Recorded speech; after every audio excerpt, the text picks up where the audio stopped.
അതായത് ഒരു സ്ത്രീ പലപ്പോഴും നന്നായിട്ട് ഡാൻസ് ചെയ്യുന്ന കുട്ടിയാണ്, അവൾ വിദ്യാഭ്യാസമുണ്ട്, അല്ലെങ്കിൽ കല്യാണം കഴിഞ്ഞ് ഭർത്താവ് ജോലി വേണ്ടാന്ന് പറഞ്ഞു, അല്ലെങ്കിൽ ജോലിക്ക് പോയി, ശരി. അപ്പം നമ്മുടെ പല ഇഷ്ടങ്ങളും അവിടെ അങ്ങ് ഒതുക്കുന്നുണ്ട്.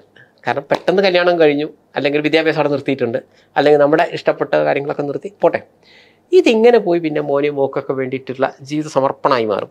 പക്ഷേ ഈ മോനും മോളെന്ന് പറയുന്നത്, ഞാൻ പറയുന്നത് ഒരു ടിപ്പിക്കലി ഒരു സ്ത്രീയാണ് പറയുന്നത് കേട്ടോ, ഏജിനെ അങ്ങനെ എടുക്കരുത്. 20-22 വയസ്സിലേക്ക് ഒരു കല്യാണം കഴിഞ്ഞു, ആ പെൺകുട്ടിക്ക് ഒരു +2 വരെ ഇപ്പോൾ SSLCക്ക് ഓടി നടക്കുന്നു, +2 ആവുന്നു, മക്കൾക്ക് മാർക്ക് കിട്ടിയേ പറ്റും.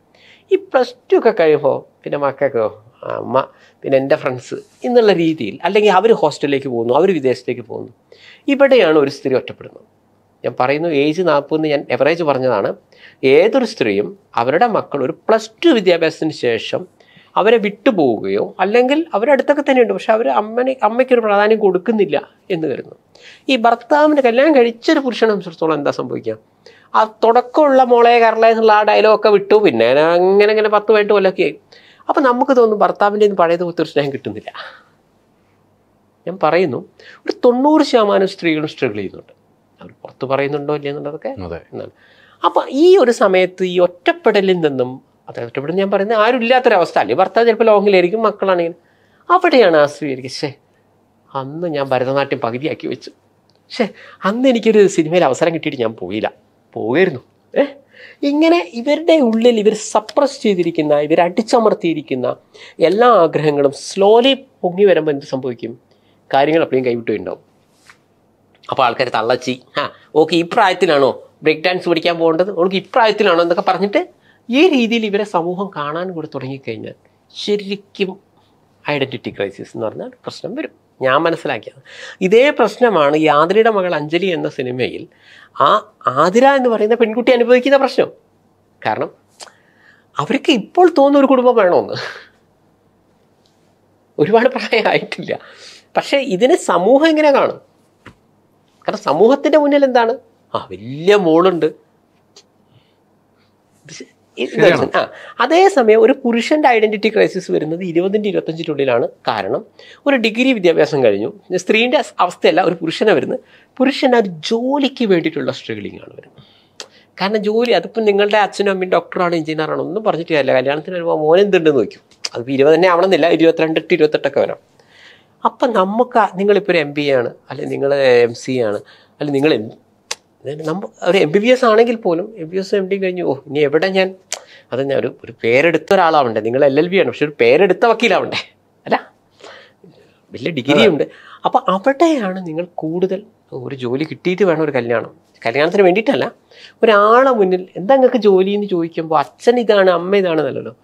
അവിടെ ആ ജോലി കിട്ടുന്ന പീരീഡ് വരെ, നിങ്ങളുടെ എഡ്യൂക്കേഷന് ശേഷം ജോലി കിട്ടുന്ന ഒരു പീരീഡ് നിങ്ങൾ സ്ട്രഗിൾ ചെയ്യുന്നുണ്ട്. ആ പെണ്ണ് കിട്ടുന്ന സമയം വരെ, ഞാൻ പറഞ്ഞത് നിങ്ങളുടെ കല്യാണം വരെ, കല്യാണത്തിനോടുള്ള ഇതല്ല, കല്യാണം വരെ, നിങ്ങളുടെ വിദ്യാഭ്യാസം കഴിഞ്ഞ് കല്യാണം വരെ നിങ്ങൾ സ്ട്രഗിൾ ചെയ്യുന്നുണ്ട്. ഇത്രയും സ്ട്രഗിളിങ് അവർ മൊത്തം ലൈഫിൽ ചെയ്യുന്നില്ല, അവരൊരു സ്വാഭാവികതയിലാണ് പോകുന്നത്. ഞാൻ മനസ്സിലാക്കിയതാണ്. കാരണം ആ സ്ട്രഗിളിങ്ങിനെ അവർക്ക് പുറത്ത് പറയാൻ പറ്റുന്നില്ല. ഒരാളോട് പുറത്ത് ചോദിക്കുമ്പോൾ എന്താ ജോലി ഒന്നും ആയില്ലേ എന്ന് പറയുമ്പോൾ അല്ലെങ്കിൽ വിദേശത്ത് പോയിട്ട് എന്തേ തിരിച്ചു വന്നില്ല, എനിക്ക് അത് ശരിയാവുന്നില്ല. അപ്പോൾ എല്ലാവരും ചോദിക്കും, നോക്ക് കല്യാണാലോചന വരുമ്പോൾ ചെക്കൻ എന്താ ജോലി, അല്ല അച്ഛനും അമ്മയോ വലിയ വീടുണ്ട്, വലിയ വീടൊക്കെ ഉണ്ടായിക്കോട്ടെ, പണി എന്താണെന്ന് ചോദിക്കും. അതിനൊരു ഉത്തരം പറയലാണ് ഒരു പുരുഷൻ്റെ എതിരെ ഒരു സ്ത്രീ എന്നാണ്. അപ്പോൾ പുരുഷൻ്റെ കാര്യം അവിടെ നിൽക്കട്ടെ, നമുക്ക് പിന്നീട് സിനിമ വെക്കാം. ഇപ്പോൾ ഇത് സ്ത്രീകളുടെ വരുന്നത്, ഇത് വളരെ സീരിയസ് പ്രശ്നമായി വരികയാണ്. ഒരു ചെറിയൊരു കളവാണ്, പക്ഷേ ആ കളവിന് അവർ കൊടുക്കേണ്ടി വരുന്ന വില എന്ന് പറഞ്ഞാൽ സ്വന്തം ജീവിതമായി മാറുകയാണ്. പുതുമയുള്ള പ്രമേയം ഇന്നേ വരെ മലയാള സിനിമയിൽ ഇന്നേ വരെ ആരും പറയാത്ത പ്രമേയം. ഭാര്യയുടെ അമ്മയെ പ്രണയിക്കുന്നു, ഇങ്ങനെ പ്രമേയം ഇന്നേ മലയാളത്തിൽ ആരും പറഞ്ഞിട്ടില്ല എന്നാണ് ഞാൻ വിശ്വസിക്കുന്നത്. അങ്ങനെ ഒരു അവസ്ഥ ഉണ്ടായിട്ടില്ല. അതിനെ എങ്ങനെ ഓവർകം ചെയ്യുന്നു എന്നുള്ളതാണ്. ഈ സിനിമ ചെയ്യുമ്പോൾ, സിനിമ ചെയ്യുന്ന സന്തോഷിച്ച് തന്നെ ചെയ്യുമ്പോൾ എല്ലാ മേഖലയിലും ക്യാമറ ഒഴിച്ചുള്ള എല്ലാ മേഖലയും ചെയ്യുന്നതാണ് എൻ്റെ അറിവ്. ക്യാമറ ചെയ്യാറില്ല, ബാക്കി എല്ലാ മേഖലയും എല്ലാ വർക്കും ചെയ്യുന്നുണ്ട്. ഒരു സിനിമയുടെ സബ്ജക്ട് ഇപ്പോൾ ഒരു സബ്ജക്ട് പറഞ്ഞല്ലോ, ഒരു സിനിമയുടെ സബ്ജക്ട് തിരഞ്ഞെടുക്കുമ്പോൾ നമുക്ക് കുറേ താരങ്ങൾ വേണം അല്ലേ? നമ്മൾ കൊണ്ടുവരുന്ന എല്ലാം പുതിയ ആൾക്കാരെയാണ്. അത് കണ്ടെത്താൻ പ്രയാസപ്പെടാറുണ്ട്. അതോ സന്തോഷിന്റെ അടുത്ത് പറയുവാണ് എനിക്ക് ആ അവസരം വേണമെന്ന് ആവശ്യപ്പെടുന്നുണ്ട്? സർ, ബി ഫ്രാങ്ക്, എൻ്റെ ആദ്യ സിനിമ കൃഷ്ണനും രാധയും എന്ന സിനിമയ്ക്ക് വേണ്ടി നിങ്ങൾ പറയുന്ന കുറച്ച് ഞാൻ ബുദ്ധിമുട്ടിയിട്ടുണ്ട്.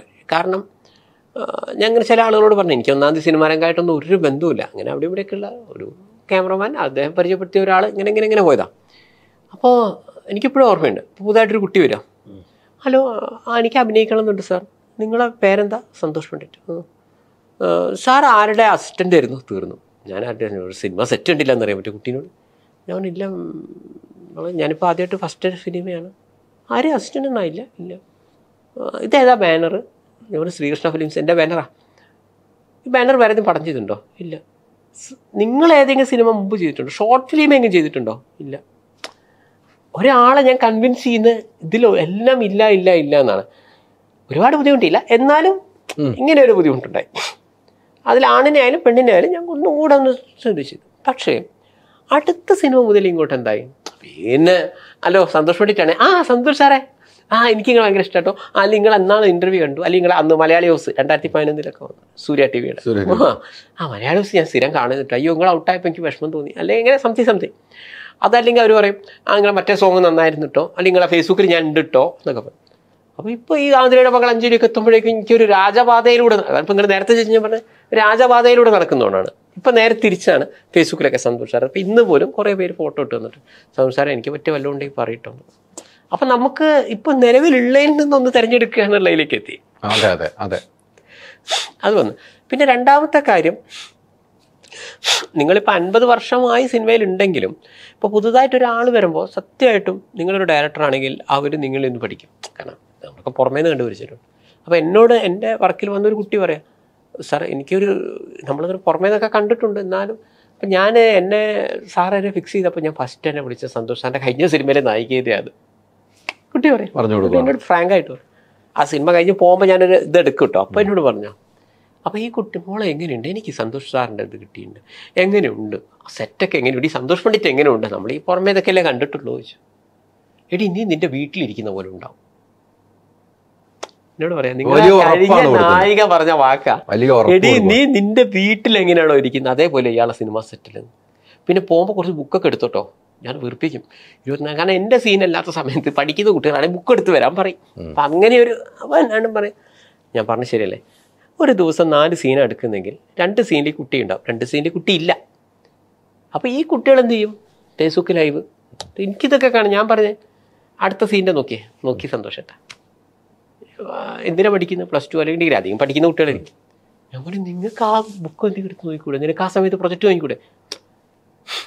കാരണം ചിലപ്പോൾ 10 മണി രാവിലെ കഴിഞ്ഞാൽ പിന്നെ 4 മണിയായിരിക്കും, ഈ കുട്ടിക്ക് തിരിച്ചു പോകാനും പറ്റൂല. അങ്ങനെ തന്നെ ഈ 10 മുതൽ 4 മണി ഒരു മനുഷ്യൻ വെറുതെ വെക്കണം.